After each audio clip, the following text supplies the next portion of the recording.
पूरा देश इस समय राम की भक्ति में डूबा हुआ है। अयोध्या में 22 तारीख को प्रभु श्री राम के भव्य मंदिर का शुभारंभ होना है। इस शुभ घड़ी का लोगों को बेसब्री से इंतजार है। हर कोई राम मंदिर को कुछ न कुछ दान देना चाहता है।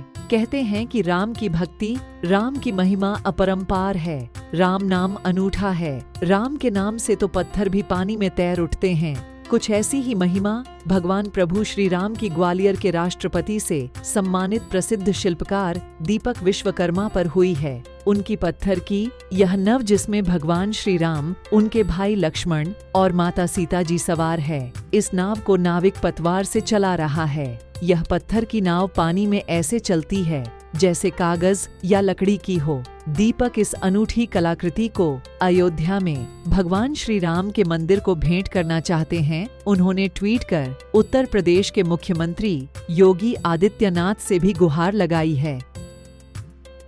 ये ग्वालियर मिंट स्टोन से इसका निर्माण किया गया है और ये 4.5 किलो वजन की नाव है और ये प्रभु श्री राम, लक्ष्मण, सीता और माता और केवट संवाद जो सीन है, रामायण का मुख्य जो दृश्य है उसको दर्शाया गया है इसमें। इसको बनाने में हमें करीब 40 दिन लगे हैं। रात दिन हमने इसमें मेहनत की है और हम यही चाहते हैं कि ये मूर्ति एक ऐसी अद्भुत मूर्ति है जो प्रभु राम साक्षात दर्शन दे रहे हैं। आप देखो, किसी भी मूर्ति में से जीवंत चीज़ नहीं हो सकती कि जो पानी में तैर रही है। हम अपनी तरफ से यही यूपी सरकार से गुहार लगा रहे हैं, हम सभी कलाकार लोग, कि इस नाव को रामलला के मंदिर में स्थापित किया जाए ताकि इस देशवासियों को रामचंद्र जी का जो आशीर्वाद प्राप्त हो और एक ऐसी कला का प्रदर्शन भी देखने मिले साथ साथ।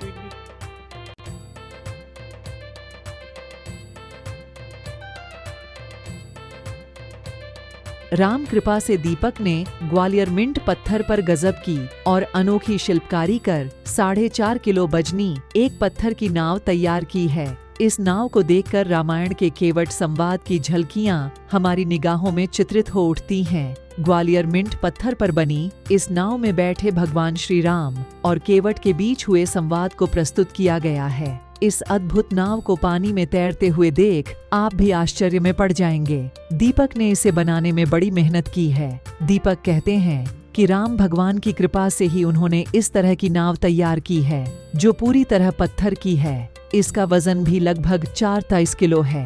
पानी को पत्थर में तैरना बेहद मुश्किल काम है, लेकिन दीपक कहते हैं कि जब भगवान श्री राम लंका पर चढ़ाई कर रहे थे तब रामेश्वरम से लेकर लंका तक राम सेतु बनाया गया था। तब भगवान की कृपा नल और नील पर हुई थी।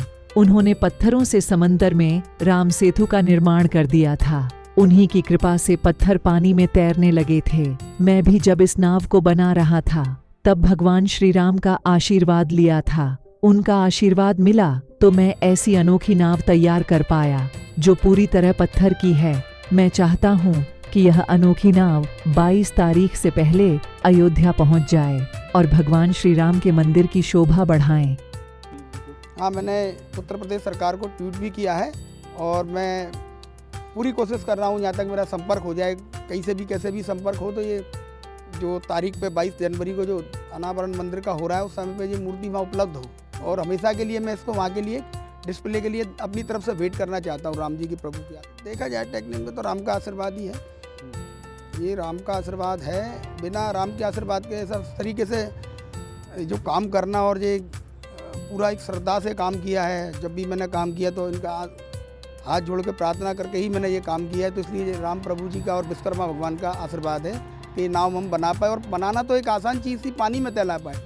मेन बात इसकी देखो, जब रामचंद्र जी, जब नल और नील के हाथों वो पत्थर, वो एक सेतु बनाया गया था, जब वो पत्थर तैले थे जो श्रीलंका में पाए जाते हैं, जो लंका के तट पे पूरा जो सेतु बना है, सेतु निर्माण किया था जब। और ये पत्थर हमारे ग्वालियर का, इसमें पत्थर ही नहीं बनाए, तो पत्थर के प्रभु राम, सीता, लक्ष्मण और केवट बना के तैरा दिए।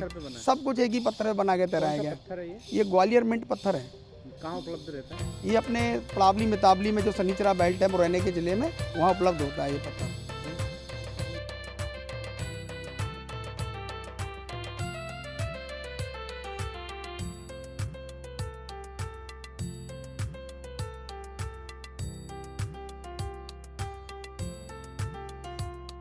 ग्वालियर के दीपक विश्वकर्मा देश के जाने माने शिल्पकार हैं। उनकी बनाई कई मूर्तियां लंदन, पेरिस, फ्रांस जैसे शहरों की शोभा बढ़ा रही है। लेकिन दीपक की कामना है कि उनकी यह पत्थर की नाव राम भगवान के मंदिर में वहां की शोभा बढ़ाए। दीपक तभी खुद को एक सफल शिल्पकार मानेंगे। दीपक इसके लिए यूपी सरकार से गुहार लगा रहे हैं। दीपक को पूरी उम्मीद है कि उत्तर प्रदेश सरकार उनकी इस अनोखी भेंट को अयोध्या में श्री राम के चरणों में अर्पित करने के लिए उनसे जरूर लेगी।